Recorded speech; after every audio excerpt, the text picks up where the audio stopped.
Қала әкімі Қайрат Оразбаевтың бастамасымен Атыраулық Құрман Групп құрылыс компаниясының демеушілігімен 3 отбасыға баспана кілті берілді.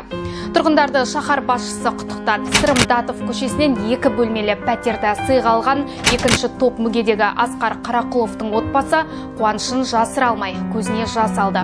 Өйткені 3 баламен пәтер жалдап зарыққан отбасы бұл күнді ұзақ күтті. Мұқтаж азаматы Қарақұлов Асқар деген кісіге 2 бөлмелі пәтердің кілтін табыстап отырық.